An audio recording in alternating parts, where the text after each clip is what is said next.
Ce dont je veux vous parler cet après-midi est qu'il ne suffit pas de connaître la volonté de Dieu pour votre vie. C'est essentiel, mais ce n'est que la première étape. Il vous faut aussi comprendre comment il veut que vous l'accomplissiez. Et il y a aussi une notion de timing avec Dieu que la plupart des gens ne comprennent pas. Une des raisons pour lesquelles Dieu ne vous montre pas tout d'un coup, c'est parce que s'il le faisait, nous ferions preuve d'impatience. Nous essayerions de faire les choses prématurément et gâcherions tout. Donc, il ne révélera sa volonté pour vous que pas à pas, au fur et à mesure que vous pourrez le comprendre. En ce moment, nous avons besoin de 8 millions de dollars par mois, rien que pour payer nos factures, mais j'ai besoin d'au moins 5 millions de plus. Donc, nous avons besoin de plus de 10 millions par mois. Si Dieu m'avait mis cela sur les épaules il y a 10 ans, je n'aurais pas pu le supporter. Il vous faut donc commencer pas à pas. Et j'ai fait tous ces pas. Concernant notre ministère par la télévision que nous avons, eh bien, nous atteignons des milliards de gens aujourd'hui, mais je travaille dessus depuis le 3 janvier 2000. Nous avons commencé avec 3% de la population américaine et peu à peu, j'ai pris certaines mesures qui nous ont permis de progresser. Et le milliard de dollars dont nous avions besoin pour suivre les instructions de Dieu nous ont été donnés. Je sème dans la vie des gens depuis 23 ans. Et donc, ce qui s'est passé s'inscrit dans la logique des choses. Certaines personnes s'attendent à atteindre un grand nombre de personnes, mais en un sens, c'est comme si vous alliez à la banque pour faire un retrait, mais sans avoir jamais fait un dépôt. Vous récoltez ce que vous semez. Si vous avez besoin d'argent, avez-vous semé au préalable ? Pour ma part, je sème l'évangile dans la vie des gens et les Écritures disent que si vous prêchez l'évangile, il est normal pour vous de vivre de l'évangile. Mais si je prêchais à 5 personnes, il serait totalement incorrect pour moi de croire que 5 personnes me permettraient d'obtenir 1 milliard de dollars. Bien sûr, cela peut arriver. Après tout, une personne pourrait vous donner 1 milliard de dollars, mais ce n'est pas mon expérience. Ce n'est pas ainsi que les choses fonctionnent la plupart du temps. Wendell, l'un de mes collaborateurs, est allé voir un homme à Singapour qui venait d'acheter son 53e bateau. Il me semble qu'il coûtait 53 millions. Il s'agissait d'un pétrolier. Cet homme était multimilliardaire. Il est venu chercher notre collaborateur dans une limousine Bentley qui suivait son autre limousine Bentley avec tout son personnel de sécurité. Et Wendell est allé chez ce gars multimilliardaire qui m'écoute et a beaucoup reçu de moi. Et il nous a donné une boîte de thé. Et c'est une très belle boîte de thé. Ça vaut probablement des centaines de dollars. Dieu aurait pu utiliser un milliardaire pour couvrir nos dépenses, mais cela ne s'est jamais passé comme ça pour moi. Il s'agit plutôt de gens qui donnent 20 ou 50 dollars, de petites sommes comme ça. Je crois d'ailleurs que Dieu préférerait que 1 milliard de personnes donnent 1 dollar plutôt qu'une personne donne 1 milliard, parce qu'ainsi, il pourrait bénir 1 milliard de personnes au lieu d'une seule. Quoi qu'il en soit, là où je veux en venir, c'est que j'ai fait des dépôts dans la vie des gens pendant 23 ans. J'ai accumulé des choses. Et maintenant que j'ai fait des dépôts, je peux faire un retrait. Mais il y a des gens qui veulent que Dieu pourvoie leurs besoins sans jamais investir. Avez-vous déjà béni quelqu'un ? Avez-vous déjà semé dans la vie de quelqu'un ? Avez-vous déjà fait quelque chose pour autrui ? Vous ne pouvez pas récolter ce que vous n'avez pas semé. Beaucoup de choses très pratiques vont de pair avec ce dont nous parlons. Quoi qu'il en soit, même si vous connaissez la volonté de Dieu, il ne vous la révélerait pas tout d'un coup. Si vous passez de 0 à 1000 km à l'heure en une seconde, vous mourrez. C'est un accident, pas de l'accélération. Vous devez démarrer votre véhicule et accélérer progressivement. Beaucoup de gens veulent juste que Dieu leur donne une vision et y accèdent en un rien de temps. Dieu ne fera pas une telle chose parce qu'il vous aime. S'il vous confiait une telle responsabilité, cela vous tuerait. Ce n'est pas suffisant de connaître quelle est la volonté de Dieu. Vous devez aussi reconnaître qu'il y a un timing. La croissance et la maturité sont étroitement impliquées. Et enfin, vous devez comprendre comment Dieu veut accomplir cette vision. Je vais prendre l'exemple de Moïse en illustration. Lisons Exode 2. Je ne vais pas m'y attarder parce que la plupart des gens connaissent l'histoire de Moïse et comment il a failli être tué par Pharaon. Mais au lieu de cela, on l'a mis dans un panier qui a flotté miraculeusement sur le Nil jusqu'à la fille de Pharaon.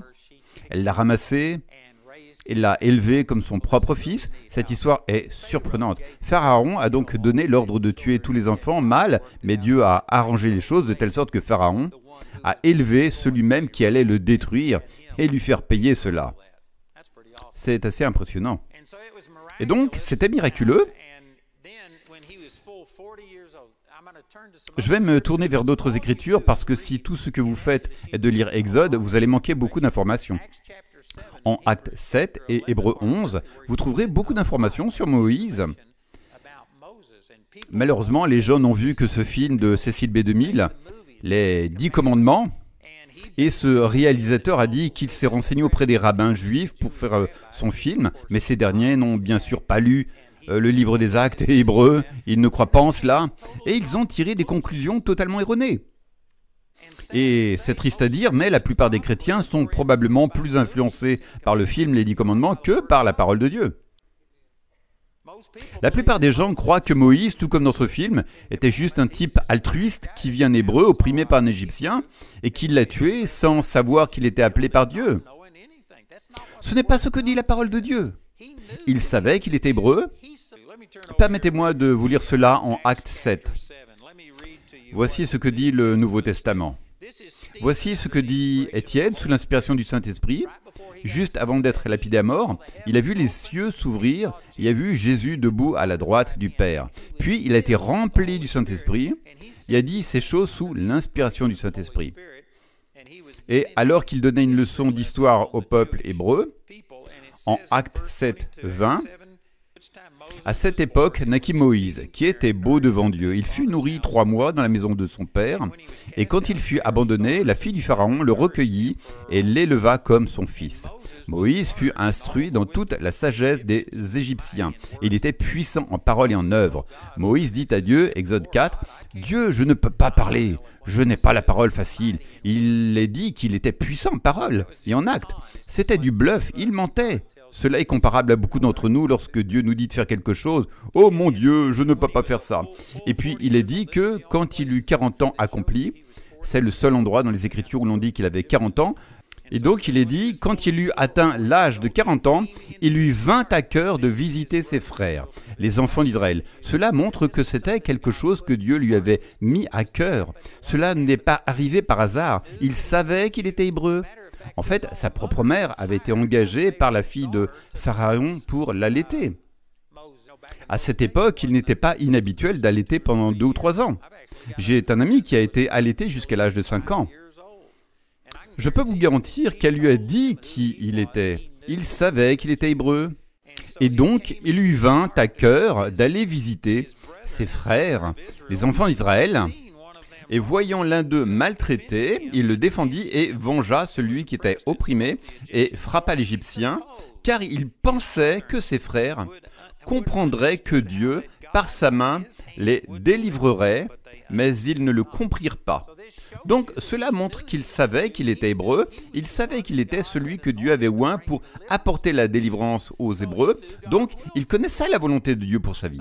Certaines personnes pensent, eh bien, si je connaissais la volonté de Dieu pour ma vie, alors tout serait réglé. Non, Moïse connaissait la volonté de Dieu, mais il ignorait le moment et la manière dont Dieu allait le faire. Donc, il ne suffit pas de connaître la volonté de Dieu pour votre vie, vous devez reconnaître que d'autres choses sont impliquées. Donc il pensait que ses frères comprendraient que Dieu l'utiliserait pour apporter cette délivrance.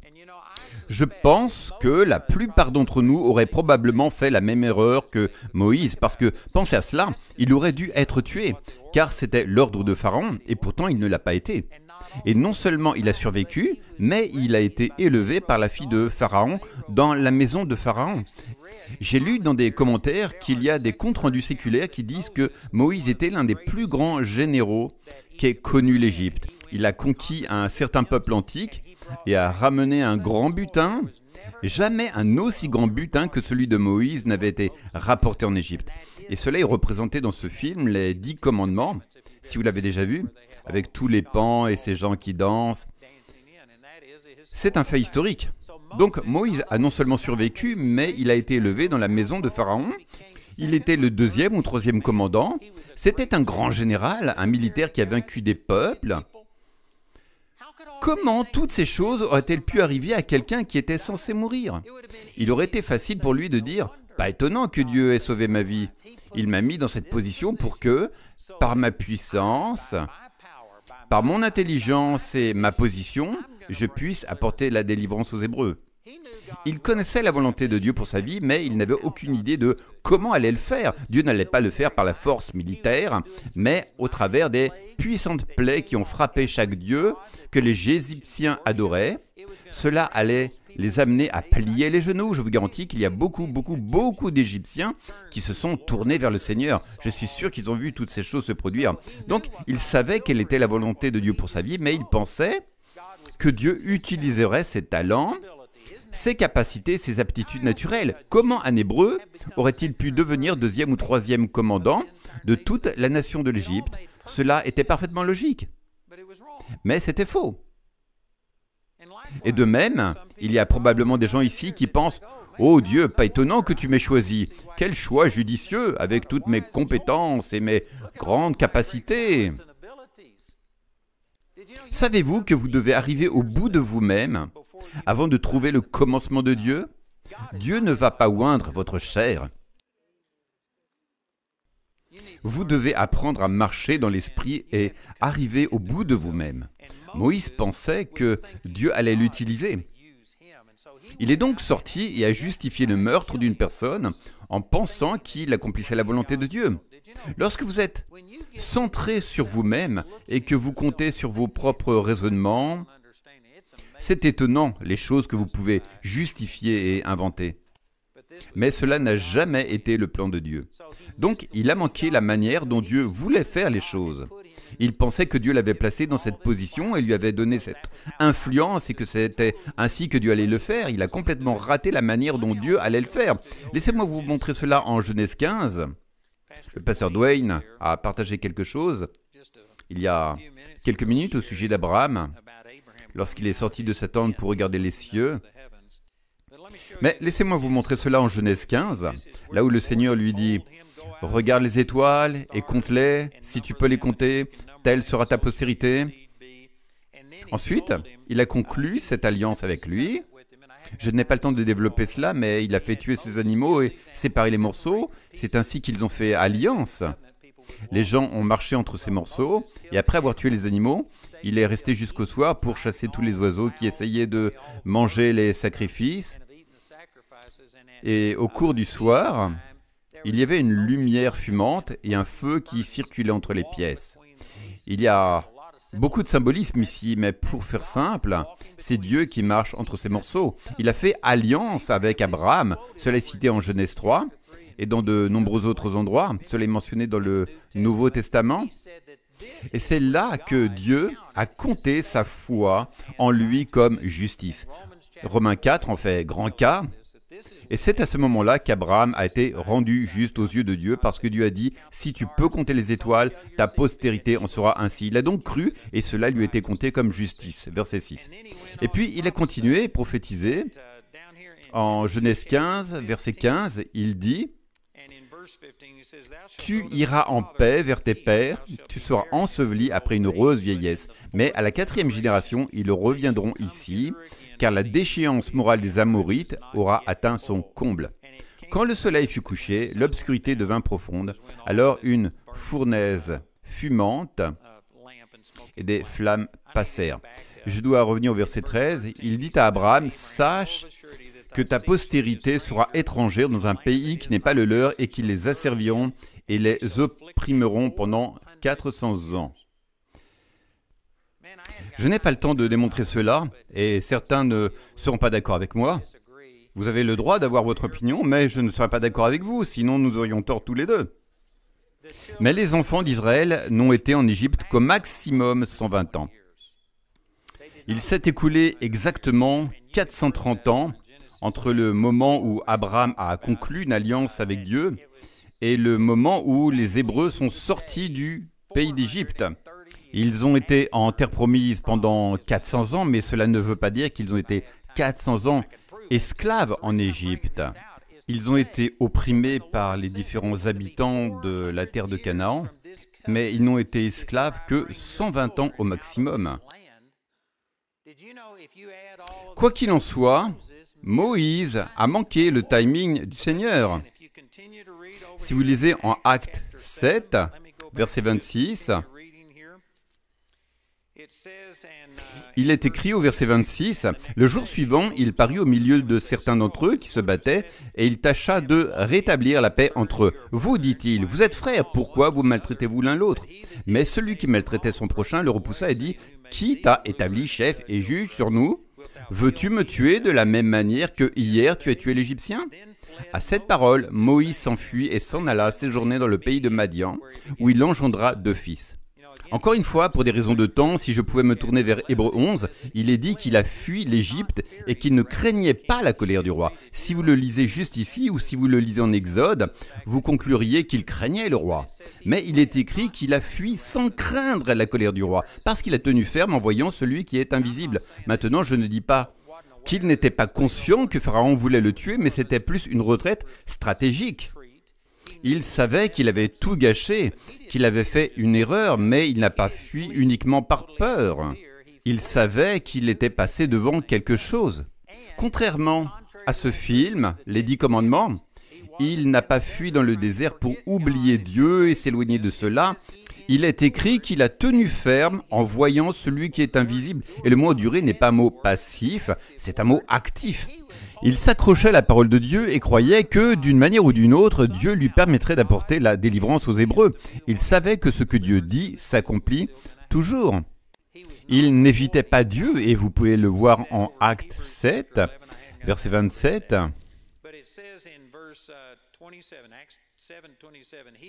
Celui qui a fait du tort à son prochain le repoussait et dit « Qui t'a établi chef ou juge sur nous ? Veux-tu me tuer, comme tu as tué l'Égyptien hier ?» Alors Moïse, à ces paroles, prit la fuite et devint un étranger dans le pays de Madian, où il engendra 2 fils, et quand 40 ans furent écoulés, encore une fois, c'est le seul endroit dans l'Écriture qui montre qu'il a 40 ans. Donc il avait 40 ans quand il a tué l'Égyptien, et il en avait 80 quand le Seigneur lui est apparu dans le buisson ardent. Cela est répertorié en Exode 3. Donc il est dit que lorsque 40 ans furent écoulés, il lui apparut dans le désert du mont Sinaï, au moyen d'un ange du Seigneur dans une flamme de feu, dans un buisson. Quand Moïse le vit, il fut étonné et s'en approcha, et voici, la voix du Seigneur lui vint en disant « Je suis le Dieu de vos pères ». La raison pour laquelle je lis tout cela est pour vous montrer qu'il avait 40 ans quand il a tué l'Égyptien, et qu'ensuite il a passé 40 ans dans le désert. Laissez-moi maintenant lire un dernier verset en Exode 12, au verset 40. On parle du moment où les Hébreux avaient finalement mis l'Égypte à genoux. Et on peut lire en Exode 12, verset 40, « Le séjour que firent les enfants d'Israël en Égypte était de 430 ans. Et il arriva qu'à la fin des 430 ans, le même jour, la multitude de l'Éternel sortit du pays d'Égypte. » Remarquez que ce n'est pas n'importe quel jour, mais exactement 430 ans après cette alliance passée entre Abraham et Dieu en Genèse chapitre 15. Et encore une fois, Galates 4 rend cela clair. Tout ce temps n'a pas été passé en Égypte. Ils y ont vécu au maximum 120 ans. Ils étaient étrangers dans la terre promise et il n'y avait aucune part, sauf le lieu de sépulture qu'Abraham avait pour sa femme, Sarah. Donc, ma remarque est que 430 ans, jour pour jour, et pourtant la prophétie était qu'ils y seraient pendant 400 ans. Il y a donc un écart ici. Si vous soustrayez les 40 ans que Moïse a passés dans le désert depuis qu'il a tué l'Égyptien, vous savez ce que ça signifie? Qu'il était en avance de 10 ans en essayant d'apporter la délivrance aux Hébreux. Il est important de souligner que Dieu avait donné sa parole. Ce serait 400 ans.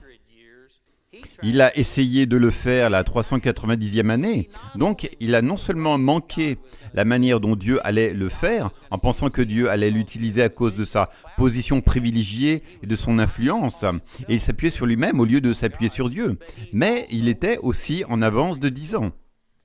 Nous ne savons pas vraiment s'il connaissait la prophétie de Genèse chapitre 15, mais je soupçonne qu'il le savait parce que les Hébreux étaient très attachés à transmettre leur histoire. Et il est très probable que s'il savait que la prophétie était de 400 ans et que c'était seulement la 390e année, il aurait pu le justifier en disant « Regardez combien d'Hébreux meurent chaque année avec leurs prières sans réponse. Voyez combien de personnes sont opprimées. » C'est la logique que beaucoup de gens utilisent aujourd'hui. L'un de nos étudiants a dit que Dieu lui avait dit qu'il conduirait 1 million de personnes au Seigneur. Et alors que je parlais précisément de cela, il s'est levé, m'a réprimandé et a dit « Vous dites qu'il y a un timing, mais nous devons agir maintenant !» Et il a donné la statistique sur le nombre de personnes qui mouraient chaque jour et qui vont en enfer parce qu'elles n'ont jamais entendu l'Évangile. Vous dites qu'on doit attendre et se préparer et laisser Dieu être celui qui ouvre les portes et orchestre les situations. Et il s'est fâché et a fini par quitter l'école et partir. Je n'ai plus eu de ces nouvelles depuis, mais je peux vous garantir que s'il avait conduit 1 million de personnes au Seigneur, j'en aurais entendu parler. Le temps de préparation n'est jamais du temps perdu. Beaucoup de gens disent « Je sais que les Écritures disent de ne pas mettre un novice dans une position d'autorité. » Et pourtant, nous le faisons tout le temps. Nous prenons des personnes célèbres qui sont des figures sportives, des artistes du showbiz et toutes sortes de personnes connues qui se convertissent et nous les invitons à tous les talk shows et les utilisons comme un exemple du christianisme. Aucune personne née de nouveau ne devient mature du jour au lendemain. Un jour, j'ai entendu témoigner B.J. Thomas. Beaucoup de jeunes ne sauront pas qui est B.J. Thomas, mais il était un chanteur célèbre dans les années 60 ou 70. C'est lui qui a écrit et chanté « Raindrops Keep Falling on My Head ». Il a eu une conversion saisissante au Seigneur une semaine ou deux plus tard. Il était sur le club des 700. Il a fait tous les plateaux télé chrétiens et ils ont commencé à l'utiliser comme exemple. Je pense qu'une comparaison moderne avec cela serait Kanye West. J'en ai juste entendu parler, mais je ne sais même pas à quoi ressemble ce gars. Bref, j'ai entendu dire qu'il était censé être un chrétien né de nouveau. Et pourtant, le gars a dit des choses tellement bizarres que vous pourriez vous demander s'il est même né de nouveau. Joel Osteen l'a fait parler dans son église. Les gens l'ont mis à la télévision et ont commencé à l'utiliser parce qu'il était célèbre. Mais les Écritures disent bien de ne pas mettre un jeune converti dans une position de leadership. Mais les gens contournent ce point tout le temps parce que, après tout, regardez combien de personnes pourraient être atteintes grâce à cela. De même que B.J. Thomas est devenu populaire et a fait tous les circuits, puis il a commencé à dire des choses qui étaient fausses. Suite à cela, les chrétiens se sont retournés contre lui et l'ont descendu en flammes parce qu'il disait des choses qui n'étaient pas scripturaires. Puis, il a fini par se fâcher avec les chrétiens et partir. Et je l'ai entendu dire 20 ou 30 ans plus tard qu'il n'aurait jamais dû être, en quelque sorte, le porte-parole du Seigneur, qu'il ne savait pas de quoi il parlait. Il a fait des erreurs et les chrétiens se sont retournés contre lui et il s'est juste défendu. Je ne sais même pas si B.J. Thomas est toujours en vie, mais de toute façon, il s'est repenti. Mais cela est arrivé parce que des gens se sont dit « Regardez combien de personnes nous pourrions atteindre avec cette personne populaire. » Ce n'est pas ainsi que Dieu fait les choses. Et Moïse aurait pu penser « Seigneur, je sais qu'il reste encore 10 ans, mais supposons qu'il y ait 10 000 Hébreux qui meurent chaque année sous l'esclavage. Et si nous attendons encore 10 ans, alors ce sera 100 000 Hébreux qui mourront sans que leur prière ne soit exaucée. » Il aurait pu penser « Je m'en moque, je vais mettre ce miracle au micro-ondes. » Et il a essayé de forcer les choses à se réaliser.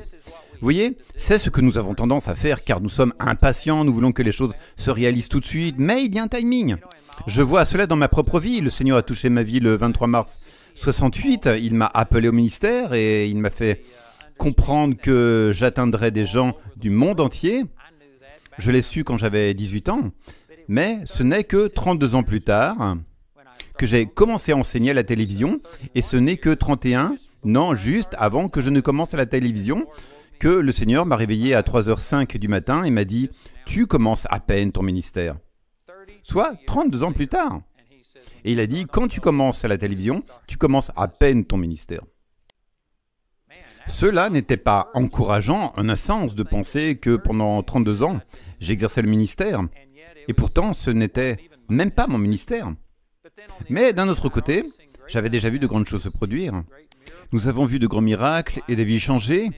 Et si tout cela n'était que de la préparation, alors c'était encourageant de penser que nous allions encore faire mieux. Dans mon cas, il m'a fallu 32 ans, mais cela ne signifie pas qu'il vous faudra 32 ans pour vous préparer. C'est la raison pour laquelle nous avons le collège biblique Charis, afin de vous enseigner toutes nos erreurs, pour que vous ne soyez pas aussi lent que moi. Néanmoins, il y a un timing. Et j'étais frustré pendant ce temps parce que j'essayais constamment d'atteindre le monde entier. Je savais que c'était ma vision, mais il y avait un timing à respecter. Et je ne crois pas que Dieu ait une certaine date entourée sur un calendrier. Pour moi, c'était en janvier 2000. C'est à ce moment que mon ministère a commencé, quand j'ai débuté à la télévision. Mais il n'y avait pas de date entourée sur un calendrier. Il attendait juste que je grandisse et que je mûrisse à un point où je pourrais gérer les choses. Donc, il n'y a pas de date précise, mais il y a certaines choses qui doivent être accomplies dans votre vie avant que Dieu vous élève et vous mette dans une position parce qu'il vous aime. Lorsque vous êtes dans une position de leadership, Satan va déployer toutes ses armes infernales contre vous. Et si vous n'êtes pas mature, si vous ne pouvez pas gérer cela, cela vous détruira. Dieu vous aime plus que cela. Dieu vous aime plus que ce que vous pouvez accomplir pour lui. Donc, il ne va pas vous promouvoir, il ne va pas ouvrir toutes les portes si vous n'êtes pas capable de le gérer. Et pourtant, nous essayons constamment de faire se réaliser des choses que Dieu veut que nous fassions au bon timing. Vous devez donc veiller à ne pas forcer les choses avant leur temps, à forcer les portes à s'ouvrir.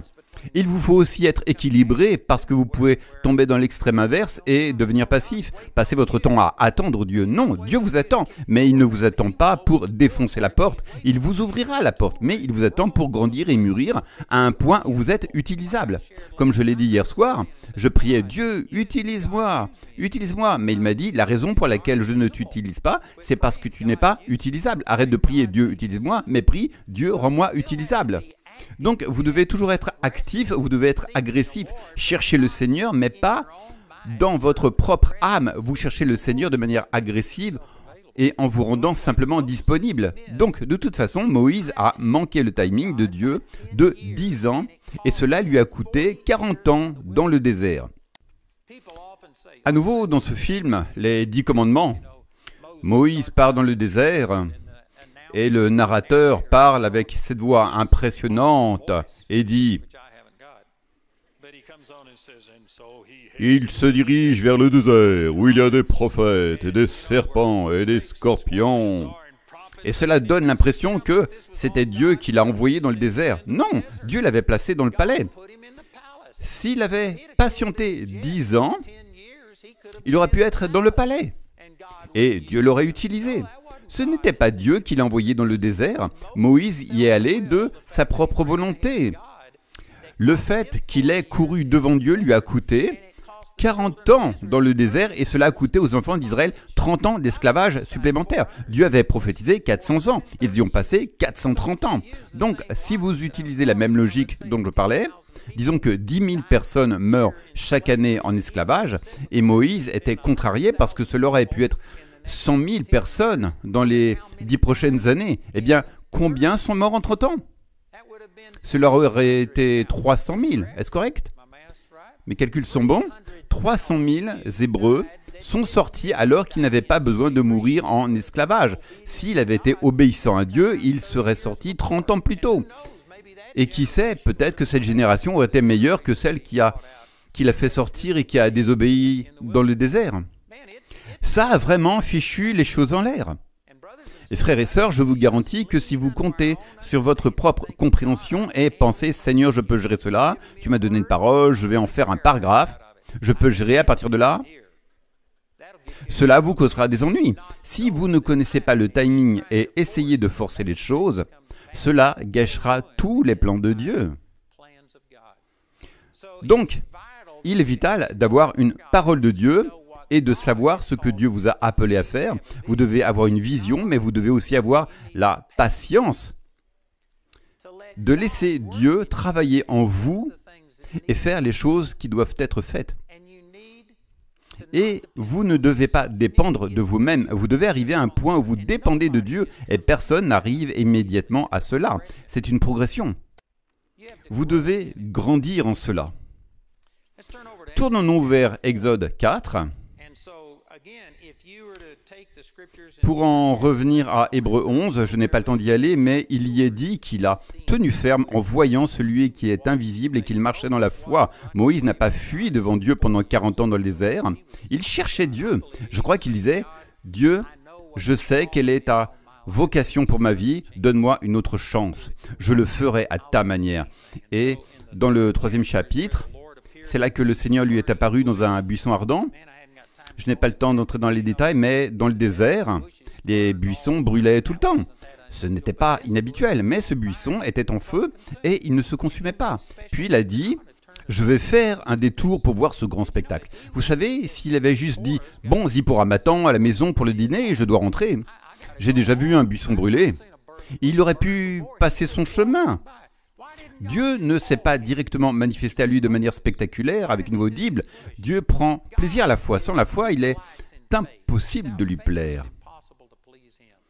Il pourrait venir et vous interpeller directement. Il pourrait envoyer un ange avec une épée flamboyante, vous forcer à faire des choses. Mais ce n'est pas ainsi que Dieu fait les choses. Dieu se révélera à vous. Cela est comparable à cet épisode où Jésus marchait sur l'eau vers ses disciples. Il est allé vers eux pour les sauver parce qu'il pensait qu'ils allaient se noyer. Matthieu chapitre 14. Et pourtant, Jésus marchait simplement sur ce qui les tuait et il est dit qu'il semblait vouloir passer à côté d'eux. Il venait pour les aider, mais pourtant, il leur a simplement fait signe et passé à côté d'eux. Et s'il n'avait pas crié, il les aurait ignorés. Si cela avait été nous, nous serions allés vers les gens pour les aider en criant « Attendez les gars, j'arrive !» Mais Jésus s'est simplement présenté. Ils ont dû appeler, ils ont dû le solliciter. Le Seigneur ne va pas vous forcer à faire quoi que ce soit. Et donc, en Exode, Dieu a fait quelque chose d'inhabituel pour attirer l'attention de Moïse. Mais si Moïse n'avait pas cherché Dieu, s'il n'avait pas été attentif, il aurait pu manquer cette rencontre avec le Seigneur. Ce n'est qu'après que Moïse ait fait preuve de curiosité, qu'il se soit approché du buisson pour l'examiner, que le Seigneur s'est adressé à lui. S'il n'avait pas fait des tours pour voir de plus près, Dieu ne l'aurait pas appelé. Moïse cherchait Dieu, et quand il vit quelque chose d'inhabituel, il a pensé « Je me demande ce que c'est » et il s'est approché. Quoi qu'il en soit, Dieu lui a dit à 5 reprises « Tu vas aller délivrer les Hébreux ». Et Moïse a dit « Seigneur, je ne peux pas le faire. Ils ne me croiront pas. Ça ne marchera pas. » Cela contraste avec les 40 années précédentes où Dieu lui avait dit « Tu vas délivrer les Hébreux ». À l'époque, il est sorti avec sa propre force, il a tué un homme. Il était autosuffisant, il était confiant. Maintenant, le voici 40 ans plus tard qui dit « Seigneur, cela ne marchera pas, ils ne me croiront pas. » Il était arrivé au bout de lui-même. Il avait passé 40 ans à l'université des buissons, où il a appris de Dieu « Désormais, je ferai les choses à ta manière. Je ferai tout ce que tu me dis et à ta manière. » Donc, voici mon dernier examen au chapitre 4, verset 1.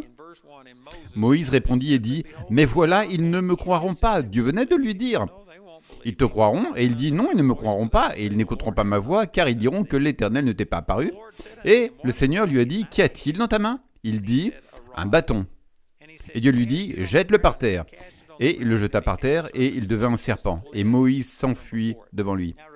Rappelez-vous que Moïse avait cherché Dieu pendant 40 ans et lui avait dit « Dieu, donne-moi une autre chance. » Et maintenant, il était dans la présence de Dieu, entendant une voix audible, assistant à une manifestation visible de Dieu. Et pourtant, quand il vit ce serpent, il n'était pas du tout tranquille. Il a pris ses jambes à son cou. Cela montre qu'il n'était pas un de ces gars qui savaient manipuler les serpents.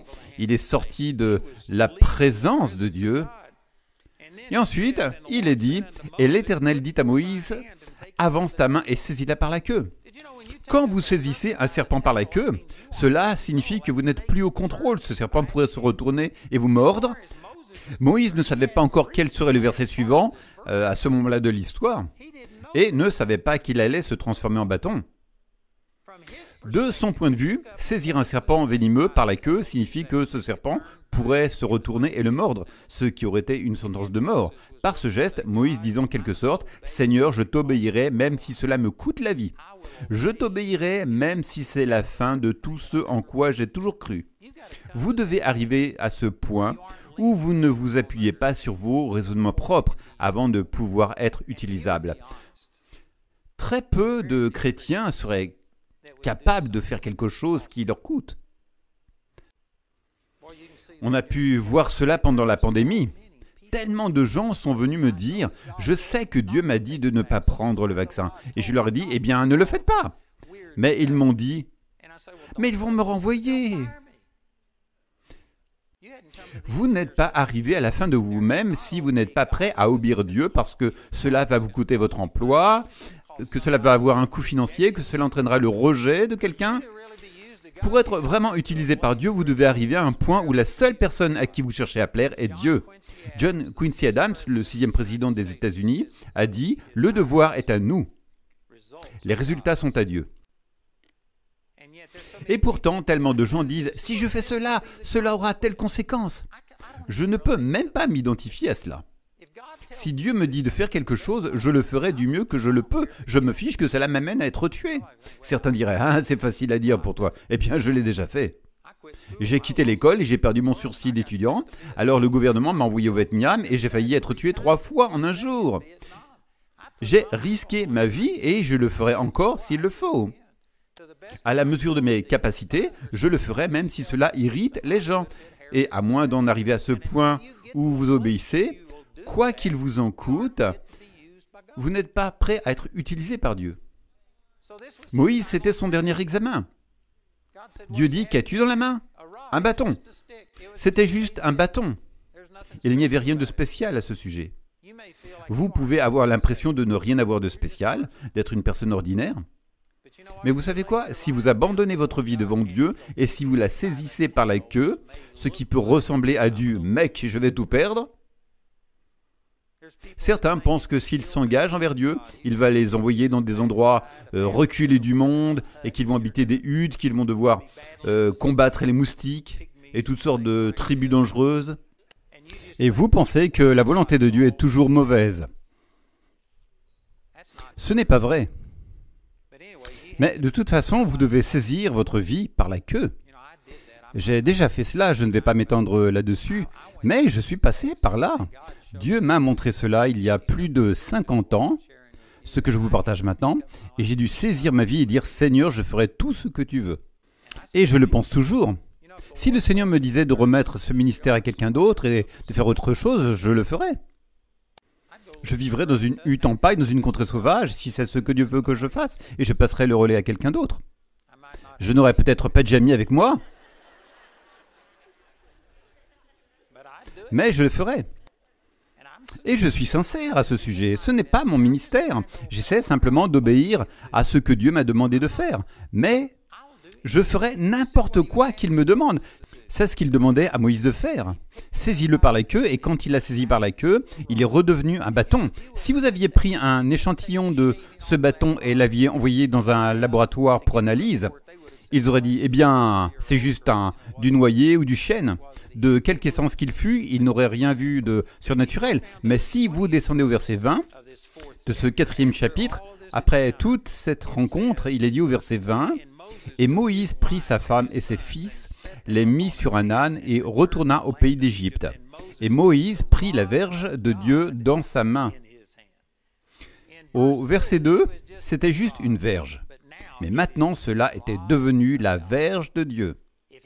S'il avait frappé un rocher avec cette verge avant, celle-ci se serait peut-être cassée. Mais maintenant, il pouvait frapper un rocher avec et de l'eau jaillirait pour nourrir plus de 3 millions d'Hébreux et tous leurs animaux. Il pouvait la tenir au-dessus de la mer Rouge et la fendre. Il pouvait la tenir au-dessus du Nil et le transformer en sang. Il pouvait le tenir au-dessus de la terre et les poux sortaient. Il pouvait la tenir et les grenouilles sortaient, faire tomber la grêle d'un ciel clair et le feu courir sur le sol, faire tomber l'obscurité sur la terre pendant 3 jours, bloquer la lumière du soleil pendant 3 jours. Sauf dans les maisons des Hébreux qui avaient la lumière du soleil. Ce n'était pas de la lumière artificielle, ils avaient la lumière du soleil dans leur maison alors qu'il faisait totalement sombre dehors. C'est ce que la verge de Dieu pouvait faire. C'était la verge de Dieu. Et c'est la même chose quand vous abandonnez votre vie au Seigneur. Il vous la rend et les autres vous regarderont toujours comme juste le petit frère ou la petite sœur ou la personne qui n'a jamais été capable de faire quoi que ce soit. Mais entre vous et Dieu, il y a une alliance. Et vous avez maintenant son autorité et sa puissance et vous pouvez faire des choses absolument miraculeuses. Et pourtant, les gens vous regarderont, c'est pourquoi votre famille vous rejette souvent, parce qu'ils se souviennent de vous comme d'un petit frère ou d'une petite sœur qui avait le nez qui coule, ils vous essuyaient le derrière quand vous étiez enfant. Ils ne vous voient pas comme un grand homme ou une grande femme de Dieu. Et c'est pourquoi souvent notre famille est celle qui ne nous accepte pas, car ils nous voient différemment. Mais quand vous donnez votre vie au Seigneur, il vous la rend et vous donne une autorité et une puissance surnaturelle. Juste pour gagner du temps, je vais résumer certains de ces points, mais après qu'ils soient sortis du pays d'Égypte, dans le 4e chapitre d'Exode, Dieu a dit à Moïse de camper à un endroit précis où ils avaient la mer Rouge d'un côté et deux montagnes de l'autre côté. C'était comme un canyon, il n'y avait pas d'échappatoire, et il dit « Je vais endurcir le cœur de Pharaon, et il dira que vous êtes empêtrés dans le pays, et il verra cela comme une opportunité pour vous combattre, mais je le détruirai, lui et les Égyptiens que vous voyez aujourd'hui, vous ne les verrez plus jamais. » Il a alors tendu un piège à Pharaon, et voyant les Égyptiens les poursuivre, les Israélites se sont mis à paniquer, et ont dit « C'est ce que nous avons dit, nous allons mourir en Égypte, consacrons un autre chef pour nous ramener et nous faire esclaves à nouveau. » Moïse s'est alors levé, et voici ce qu'il dit en Exode 14, verset 13. « Ne craignez rien, restez en place et voyez la délivrance que le Seigneur va vous accorder aujourd'hui, car les Égyptiens que vous voyez aujourd'hui, vous ne les verrez plus jamais. Le Seigneur combattra pour vous et gardez le silence. » Il savait que Dieu lui avait promis la victoire et il a fait une grande profession en disant « Restez en place et voyez le salut du Seigneur. » Mais regardez au verset suivant. « Et l'Éternel dit à Moïse, « Pourquoi cries-tu vers moi ?» Il y avait bien des raisons pour lesquelles il crie à Dieu. Voici les Égyptiens avec toutes leurs armées. Et Dieu dit « Pourquoi cries-tu vers moi ?»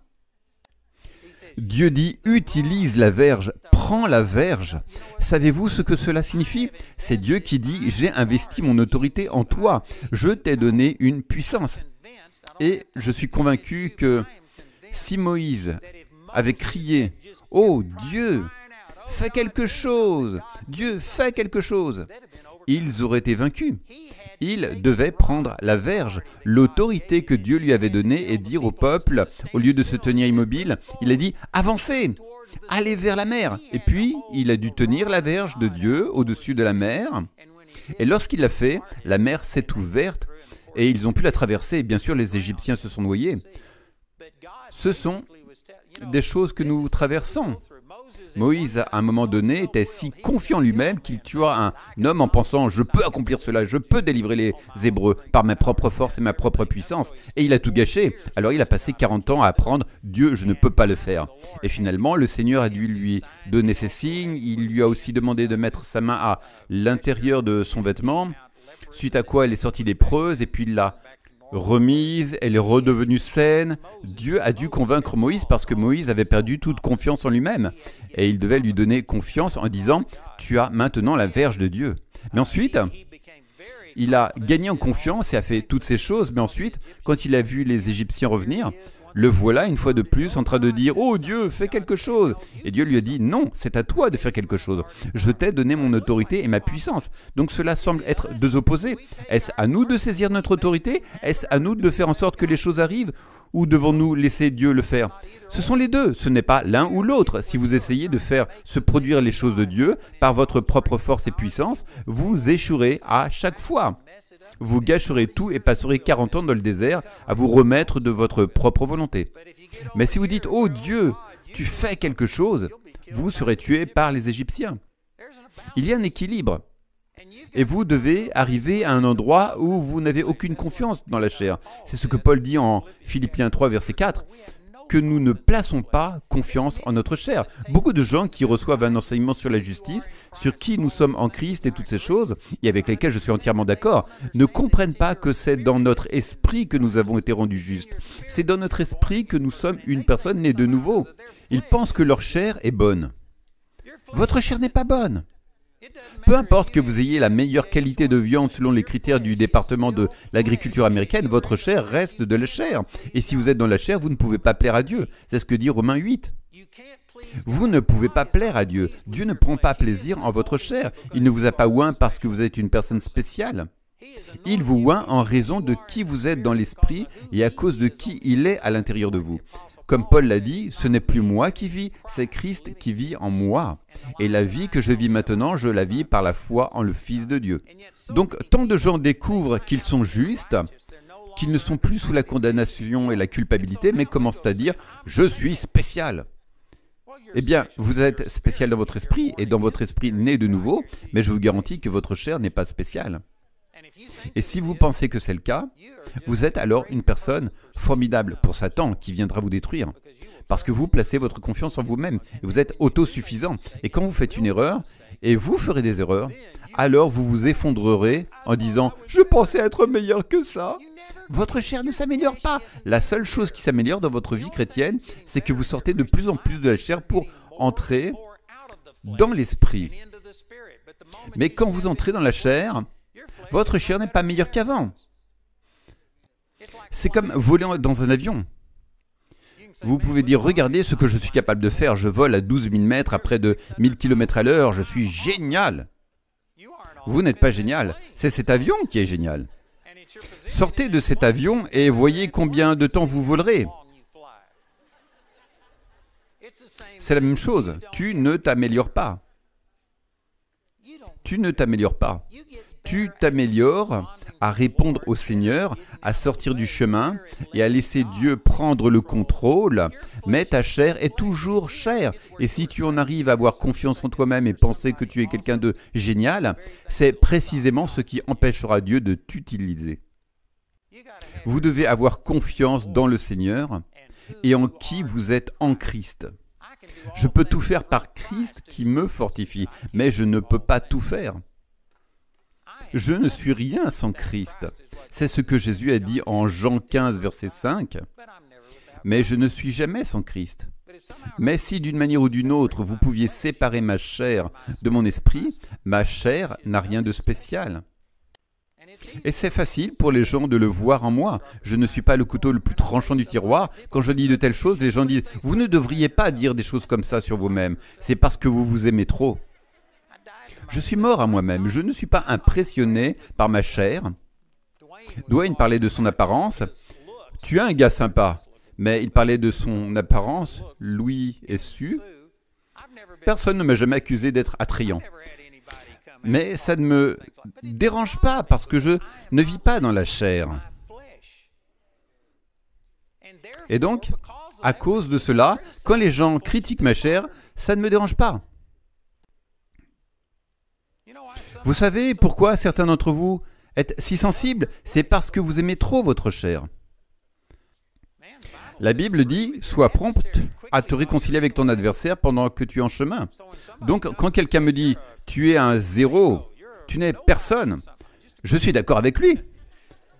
Coupable sur tous les points, mais loué soit Dieu, en Christ Jésus, je peux tout faire. Je peux tout faire par Christ qui vit en moi. Donc, j'ai appris au détriment de Moïse qu'il ne suffit pas de connaître la volonté de Dieu, vous devez connaître le timing de Dieu et vous devez connaître la manière de Dieu de le faire. Vous devez arriver au bout de vous-même avant de trouver le commencement de Dieu. Et vous devez aussi être patient et laisser Dieu être celui qui vous promeut. Il y a un temps pour tout sous le ciel. Nous partageons des choses formidables avec vous. Ce que le pasteur Dwayne a partagé avec vous aujourd'hui, ces choses vous feraient gagner 40 ans dans le désert si vous les compreniez et les mettiez en pratique. Ce serait un changement de vie. Amen. Loué soit Dieu.